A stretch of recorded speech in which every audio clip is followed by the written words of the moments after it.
Oh, Dolomite, I'm so happy. I'm gonna tell everybody you coming home tomorrow. Oh, Dolomite. Yes, Warden? You do know a man by the name of Willie Green, don't you? Some folks say that Willie Green was the baddest motherfucker the world ever seen. But I want you to hold on to your seats and hold on to them tight, cause you now getting ready to see the story of me.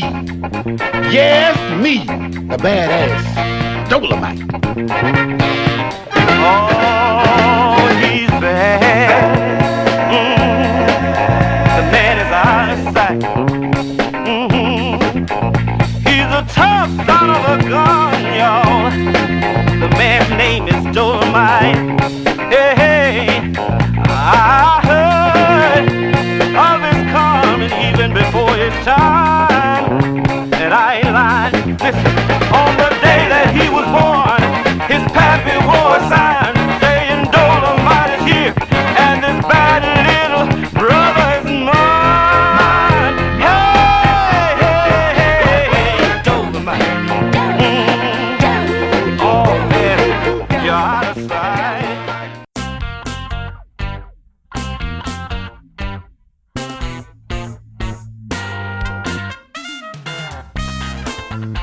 E hoje o primeiro episódio oficial da série Afrovoz.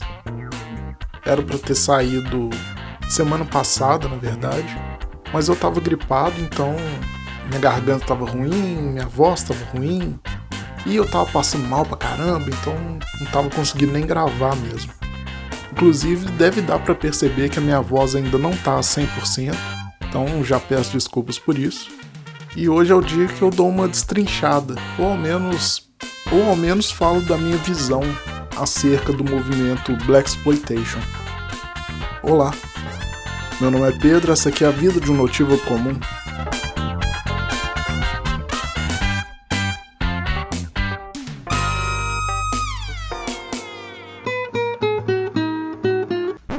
That's for fucking with me, you no business born insecure motherfucker! Uma pesquisa rápida no Google vai te dizer que Blaxploitation foi um movimento do início da década de 70 nos Estados Unidos, onde a maioria dos personagens eram negros, além de também utilizarem atores negros como protagonistas e não apenas figurantes, não apenas atores coadjuvantes ou personagens que estivessem em um contexto trágico, tipo vítimas de violência, escravidão, esse tipo de coisa. E é claro, você vai se deparar também com o primeiro filme, considerado aí o primeiro filme do Blaxploitation, que é Sweetback's Badass Song. Você vai ver outros grandes nomes, como Shaft, o próprio Dolomite. Ah, perdão. O Sweetbacks não é o primeiro filme, mas é um dos primeiros e um dos mais populares e mais famosos, juntamente com o Shaft, e os dois são de 71. Então dá pra dizer que esses dois foram dos primeiros filmes do Blaxploitation. Em sua maioria eram filmes de ação, sempre com uma pitada de humor, e geralmente humor negro. Eles usavam linguagem bem explícita, tipo no filme Dolomite mesmo, que é de 75, é bem explícito, tem palavrão o tempo inteiro, tem referências sexuais o tempo inteiro, tem mulher pelada, tem cenas de sexo, não cena de sexo igual em pornô, mas enfim, era uma coisa que não tinha na época. E isso inclusive é outra coisa interessante de se perceber. A maioria dos filmes do movimento Blaxploitation não tinham muito desse pudor, por assim dizer, que era bem comum à época, né? No caso de filmes brancos feitos para pessoas brancas e etc.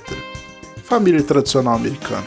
E também é interessante ver que algumas obras clássicas como Frankenstein e Drácula foram adaptadas ao Blaxploitation com atores negros. Então, por exemplo, no Drácula, que se chama Blácula, de Black e Drácula, o Blácula, ele é negro.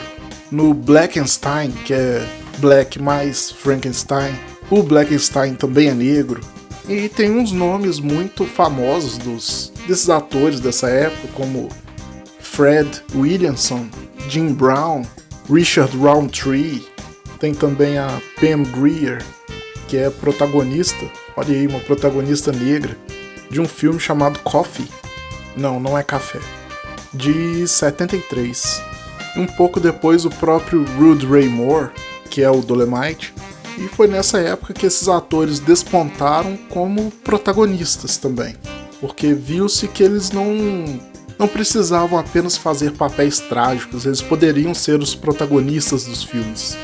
E, sinceramente, é graças ao Blaxploitation, ao menos pra mim, que hoje em dia nós temos atores negros muito famosos e que podem protagonizar filmes. Por exemplo, Morgan Freeman, ou o próprio Lawrence Fishburne, que é o Morpheus de Matrix. Ele está num filme ainda criança, ou adolescente, né? Criança para adolescente, assim. Num filme de 75 que se chama Cornbread, Earl and Me. Esse Me é o próprio Lawrence Fishburne. E aí, em oposição aos filmes da época, que eram feitos por pessoas brancas para pessoas brancas, os filmes do Blaxploitation eles eram feitos por negros para pessoas negras. Ou se não eram feitos totalmente por negros, sempre tinham uns negros lá na equipe de produção, tipo roteiro, direção, trilha sonora, e principalmente como atores. E por serem feitos, e por esses filmes serem feitos para negros, eles tinham coisas da cultura negra da época, que eram as piadas, que eram um jeito menos contido de ser, tipo poder falar palavrão numa boa.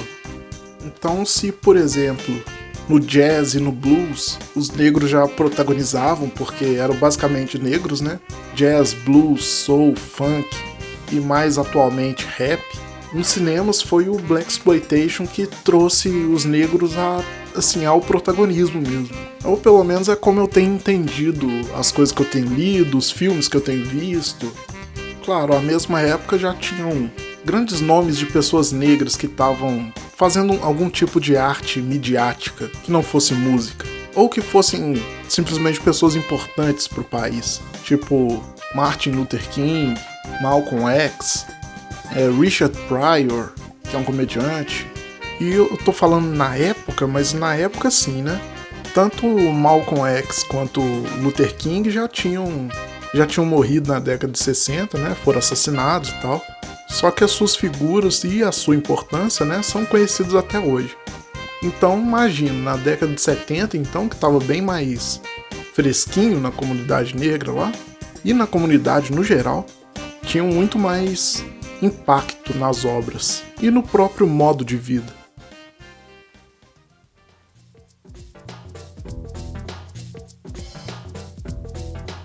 Bom, pelo que eu pude perceber, a maioria desses filmes tinham um baixo orçamento, porque imagino, como eram filmes muito nichados, tipo, eles tinham muito o nicho das pessoas negras mesmo, que eu acredito que muitos estúdios não gostariam mesmo de produzir todos esses filmes aí. Por exemplo, não seria uma Universal Studios que ia produzir, sabe? Não seria uma Paramount, não seria Warner Bros, sabe? Claro, com exceção da MGM que produziu o próprio Shaft em 71, mas pelo que eu tô vendo assim, não tô vendo nenhum outro grande estúdio que produziu esses filmes. Claro, minha pesquisa pode estar um pouco faltante e se tem algum outro grande estúdio dessa época, já peço perdão aqui pelo vacilo.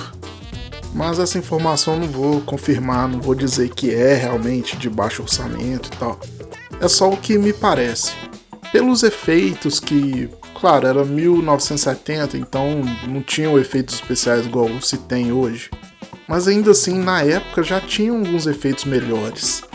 E aí tem os efeitos especiais que são claramente de baixo orçamento.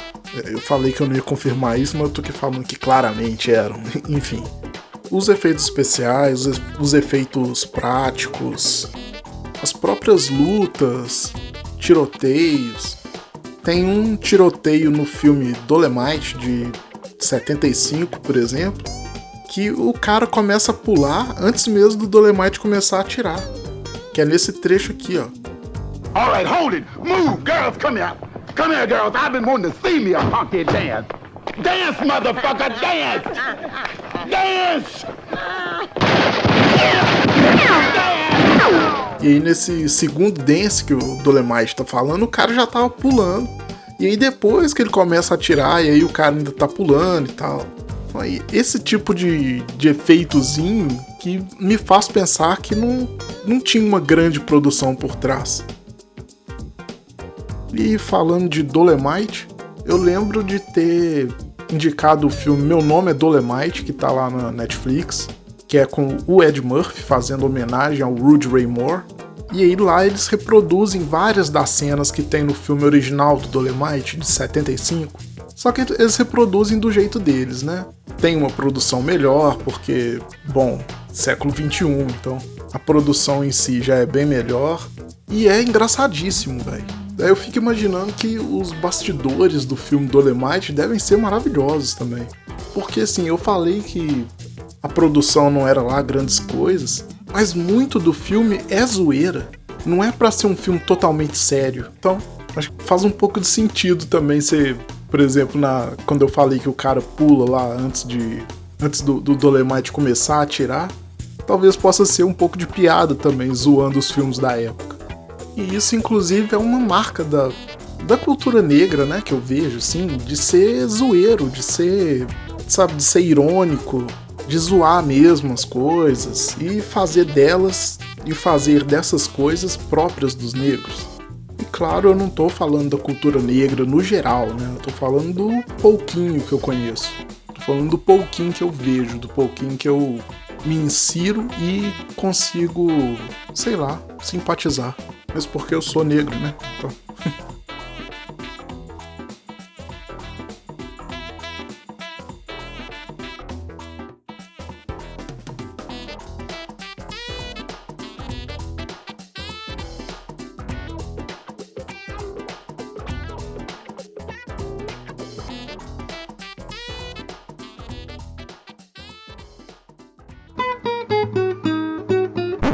I'm gonna let them know that Dolemite is my name and fucking up motherfuckers is my game.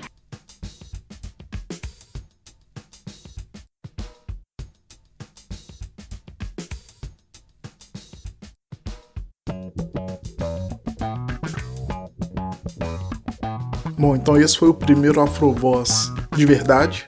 O primeiro foi só um piloto, né? E não tinha muita informação e tal. E aí esse aqui eu já trouxe um pouquinho mais de informação, mas eu tô vendo que ainda não é o que eu quero. Eu quero colocar um pouquinho mais de informação. E quem sabe no próximo eu já não trago mais coisas. Mas e aí, o que vocês acharam desse episódio? Tem boas informações? Tem poucas informações? Tem muitas informações? Tem alguma coisa errada que vocês queriam corrigir? Ou mesmo alguma coisa que vocês queiram acrescentar? Lembrando que eu sempre gosto de receber feedbacks e sempre respondo. Pode mandar mensagem no e-mail mesmo, né? Para notivocomum@gmail.com ou mandar mensagem no Instagram, que é @notivocomum. Bom, então é isso. Obrigado por ter escutado até aqui e até a próxima.